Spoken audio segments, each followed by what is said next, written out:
안녕하세요. 오늘은 많은 50대, 60대 부모님들이 공감하실 이야기를 준비했습니다. 아들이 요즘 표정이 어두운데 물어볼까 말까? 혹시 이런 고민 해보신 적 있으신가요? 예전처럼 무작정 무슨 일 있어?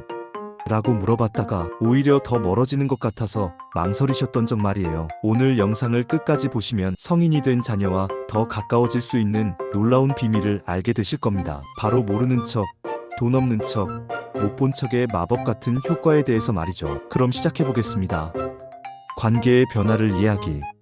자녀가 어릴 때는 모든 것을 챙겨주고 물어보는 것이 사랑이었습니다. 그런데 성인이 된 지금도 똑같은 방식으로 사랑을 표현하고 계시진 않으신가요? 실제로 서울대학교 심리학과 연구팀에서 조사한 결과 성인 자녀들이 부모와의 관계에서 가장 부담스럽게 느끼는 것이 바로 원치 않는 개입이라고 합니다. 특히 감정적으로 예민한 순간에 부모님의 질문은 의도와 상관없이 간섭으로 받아들여진다는 거죠. 이건 자녀가 나빠서가 아니라 성인으로서 자연스러운 심리 변화인 거예요. 현명한 부모의 3가지 척 전략. 그렇다면 현명한 부모님들은 어떻게 하고 계실까요? 오늘 소개해드릴 3가지 전략을 함께 살펴보겠습니다. 첫 번째는 모르는 척, 침묵이 주는 따뜻함입니다.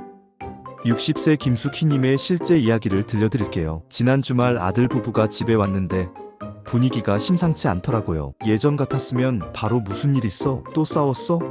라고 물었을 텐데 그날은 참고 모르는 척했어요. 대신 조용히 따뜻한 밥상을 차려줬죠. 돌아가는 길에 아들이 제게 어머니 정말 죄송해요. 나중에 다시 올게요 라고 하더라고요. 여기서 중요한 포인트는 모르는 척이 무관심이 아니라는 것입니다. 오히려 자녀의 감정에 섣불리 개입하기보다 저절로 풀릴 수 있도록 공간을 만들어주는 깊은 배려인 거죠. 가족 심리 전문가들의 연구에 따르면 자녀에게 심리적 공간을 제공하는 부모일수록 더 깊은 대화를 나눌 확률이 무려 3배 이상 높다고 합니다. 두 번째는 돈 없는 척, 독립심을 키우는 지혜입니다.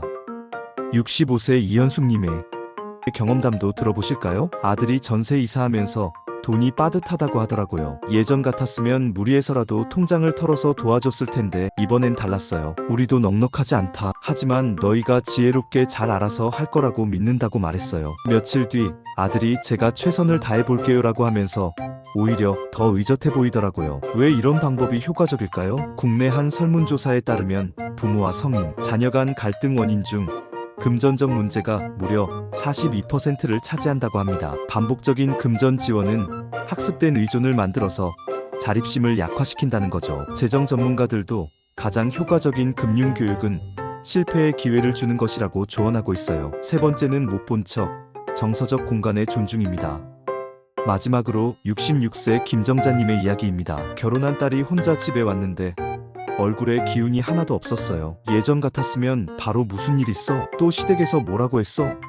라고 캐물었을 텐데 그날은 아무 말도 하지 않았어요. 그냥 딸이 좋아하는 차를 끓여서 조용히 옆에 앉아있기만 했죠. 이틀 뒤 딸에게서 카톡이 왔어요. 엄마, 그날 아무 말도 안 해줘서 정말 고마워. 누가 뭐라고 했으면 더 무너졌을 것 같아라고요. 가족 심리학자 윌리엄 도어티 박사는 성인, 자녀와의 관계에서 가장 중요한 것은 정서적 공간을 인정하는 것이라고 말했습니다. 피해야 할 말과 권장하는 말. 그런데 잠깐, 혹시 이런 말들 하고 계시진 않으신가요? 절대 피해야 할 말들이 있습니다. 또 그런 실수야? 왜 이렇게 못하니? 이런 부정적 평가는 자존감에 상처를 줍니다. 네가 알아서 해. 그만 좀 해. 일방적인 명령은 자녀의 자율성을 떨어뜨려요. 다른 애들은 다 잘하는데 너는 왜? 연구소 조사에서 성인 자녀들이 가장 상처받는 말 1위였습니다. 싸움은 혼자 하니? 너도 뭔가 잘못했겠지. 이런 감정적 비난은 대화의 문을 완전히 닫게 만들어요. 대신 이렇게 말해보세요. 충고 대신 질문으로 바꿔보세요. 그렇게 하면 안 돼. 이렇게 해야지. 대신 그때 너는 어떤 기분이었어? 네가 생각하는 가장 좋은 방법은 뭘까? 라고 물어보세요. 하버드 대학 연구 결과에서도 사람들은 자신의 이야기를 평가받을 때보다 경청받을 때 대화에 더 적극적으로 참여한다고 발표했어요. 비교 대신 인정으로 바꿔보세요. 누구는 그렇게 잘하던데 대신 결과와 상관없이 너의 노력하는 모습이 정말 자랑스러워라고 말이에요. 심리학자 알프레드 아들러도 모든 인간의 문제는 비교에서 시작된다고 했거든요. 그리고 실천 가이드로서 3단계 대화법을 말씀드리겠습니다. 그럼 오늘부터 바로 실천할 수 있는 구체적인 방법을 알려드릴게요. 3단계 대화법입니다. 1단계 충분히 들어주기. 끝까지 듣고 공감을 표현해주세요. 힘들었겠구나. 그런 일이 있었구나. 이런 따뜻한 말 한마디가 큰 힘이 됩니다. 2단계 허락 구하기. 내 생각을 말해도 될까? 라고 물어보세요. 이렇게 상대방에게 주도권을 넘겨주는 거예요. 3단계 질문으로 이끌기. 너라면 어떻게 하고 싶어? 가장 우선순위가 뭐라고 생각해? 이런 식으로 자녀 스스로 답을 찾을 수 있도록 도와주세요. 자가진단으로 나의 대화 습관 체크리스트입니다. 잠깐 여러분의 대화 습관을 점검해 볼까요? 댓글로도 알려주세요. 자녀가 힘들어 보일 때 바로 물어보지 않고 기다려 본 적이 있다. 금전적 도움을 요청받았을 때 무조건 들어주지 않고 한 번 더 생각해본다. 다른 집 자녀와 비교하는 말을 하지 않으려 노력한다. 조언하기 전에 먼저 질문을 던져본다. 왜라는 질문보다 어떤이라는 열린 질문을 사용한다. 몇 개나 해당되시나요? 다음은 마음을 다잡는 명언입니다.